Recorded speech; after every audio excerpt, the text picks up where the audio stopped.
Hi, this is Kamal Chilaka, and you're watching part 2 of my Lapland story. If you haven't seen the first part, do check it out. I'll add a link here. In this video, I'm exploring Rovaniemi. So once I reached my hotel and checked in, I decided not to waste any time because it was golden hour outside, and I still had some energy because having slept pretty well on the long haul flight from Singapore to Helsinki, I wasn't feeling too tired. So I decided to head out. So I donned my winter gear and my hiking shoes, and just headed out with some light gear, camera gear. I took one camera body and couple of lenses. I think the 70-200 and the 17-40 wide angle lens.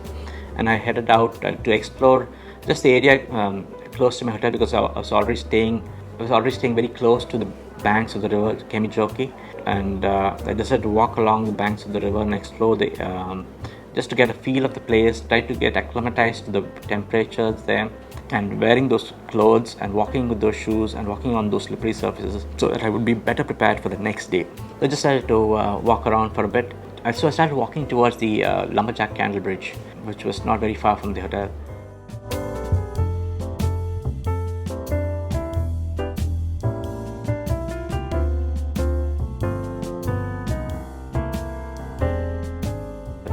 And along the way, I saw a team of snowmobiles heading out on safari and crossing the frozen river. Just picture this: the river Kemijoki was almost completely frozen over. It was also covered with a blanket of snow, and there were a few people walking across the river, and I saw a couple of people even playing ice hockey, I think, on the surface, crossing and coming. I think there was one team of snowmobiles returning from safari, which made for quite an interesting image, and I shot that image. It was a good travel image, but not good enough to make it to my book. But I did get one image. I'll come to that later. Then I also, as I told you, it was golden hour, so I came up with this small, cute play area for children. It was again completely covered with frost and snow, so nobody was using it. But just behind the play area was this bank of trees, and the sun being at a low angle, the sun was just kind of filtering through those trees, and that made for an interesting image. Yeah, I did try different compositions of the trees along the banks of the river with the river and the bridge in the background. Yeah, but being the first day of the shoot, you know what happens. You're still just getting acclimatized to the place and the light. And usually I don't get too many good images on my first day in any place. But I did get one image which made it to my book. If it made it to my book, it was a good image. Yeah, so I walked around for a while, and the sun slowly dipped below the horizon and started getting dark and started getting even colder. I think it was already -12 to start with, and I think it dropped to about -15. And my tiredness from the journey actually started catching up with me, so I decided to head back to the hotel for a hot shower and get some dinner, and to get my gear and everything sorted out for the next full day of shooting.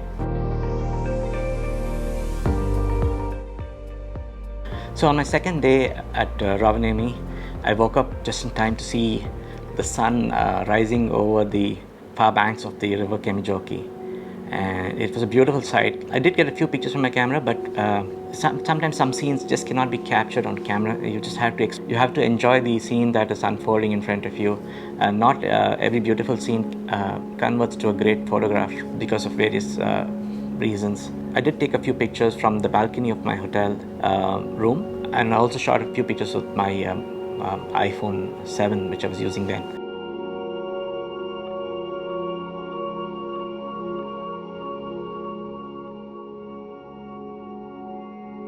So after getting ready, I made time to get a good buffet breakfast at the hotel because I knew that I'll be out for a long time. I'm not sure when my next meal might be.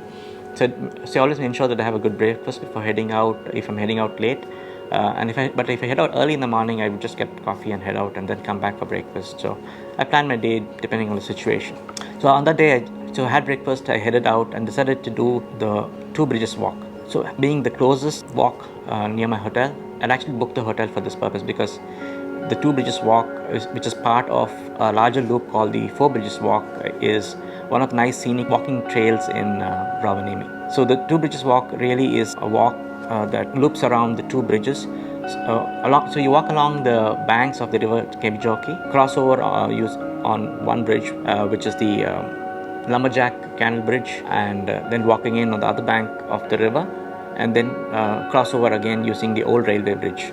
So this whole loop is around 4 plus kilometers. I gave myself pretty much half a day to explore this because I would be stopping to take photographs and trying out different compositions. So that was a nice way. I spent a good half of the day exploring the two bridges walk. So I took my entire camera gear with me because I knew it's going to be a proper day's shooting, and also mounted my GoPro to my camera bag's strap using the Big Design capture mount. This is the first time I was actually going to be documenting my walks using a GoPro. I kind of succeeded, but not as good as I would have hoped to, because that particular GoPro which I was using was not image stabilized, and so when you're walking, that can be very jerky. So I didn't have a gimbal with me at that time. So I'll share some of the footage with you here, but it's not the smoothest, so please bear with me.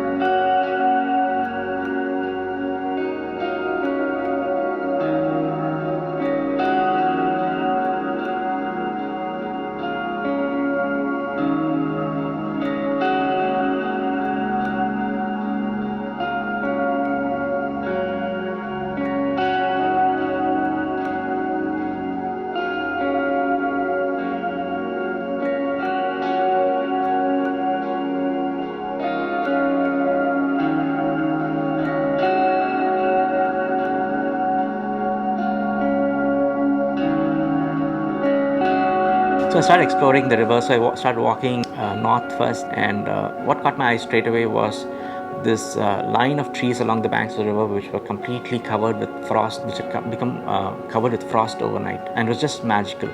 It was almost like, explain it, it was almost like the leaves of the trees had become like jewels overnight. The way they frosted over, and almost very symmetric and very almost perfect in the way they were, and they were allowing the light to refract through them, and they were just glittering in the morning sun. It was just an amazing sight. I explored a few composition of the trees and the path along the river.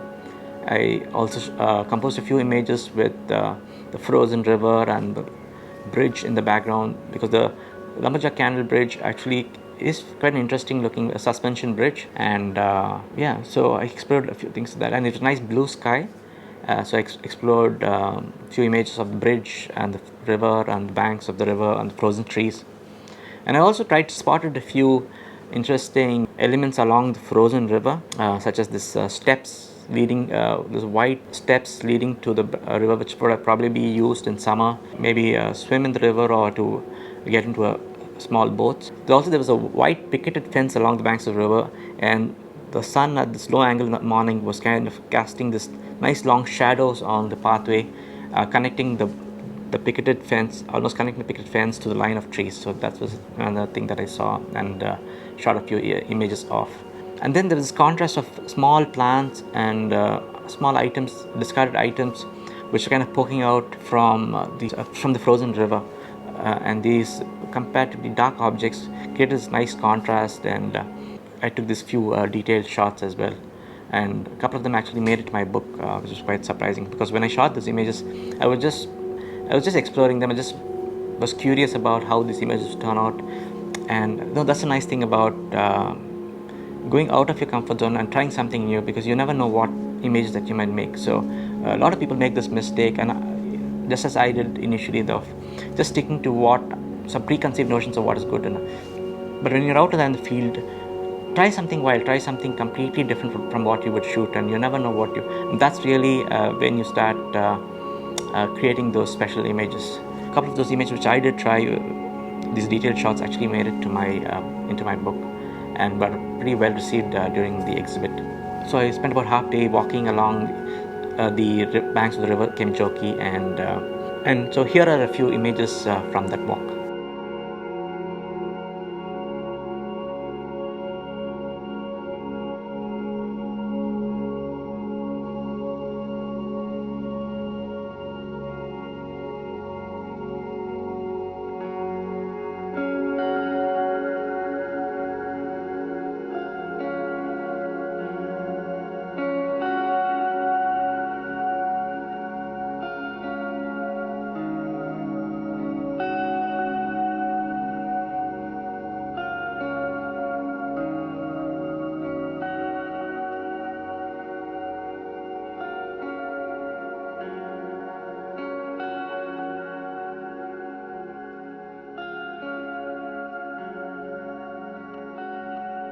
So after walking along the banks of the river and exploring the two bridges walk at I think around 2 o'clock in the afternoon, I began to feel cold and hungry. So I went back to the hotel, dropped off my gear, and decided to head to a Chinese restaurant nearby for a nice hot buffet lunch. Now the buffet lunch is there. I mean, the Chinese restaurants there in Europe, they're a little different from the ones in India for sure, and also a little different from the ones in the US.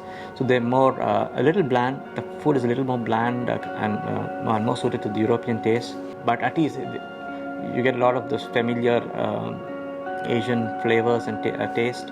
And so I enjoyed my noodles and chow mein and Asian greens and some chicken as well. And I got back to rest to my hotel.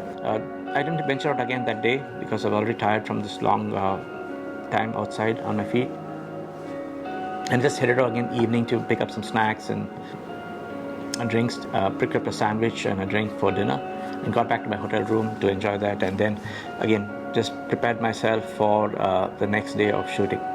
Okay, time for a small sales pitch. I shot about 4,000 odd images during my trip to Lapland, and I chose about the 40 best images from that trip for my exhibit called minus 29 degrees Celsius, which happened here in Chennai in India. It was very well received and covered by the newspapers as well. And now there's a chance for you guys to experience those images for yourself through this coffee table book that I've made called minus 29 degrees Celsius. It's a collection of my images from Lapland. It's a limited edition series, limited to 550 copies, of which the first 50 signed copies have already been sold. So it's your chance now to pre-order from the remaining 500 copies and make one of them your own. So if you want to pick up this book, I'll add links in the description box, and it's also soon going to be available on Amazon and Flipkart, and I'll share the details with you guys both through my YouTube channel as well as my website. So stay tuned. Pick up this book. It will definitely help me with supporting my photography and as well as my YouTube channel. Thank you.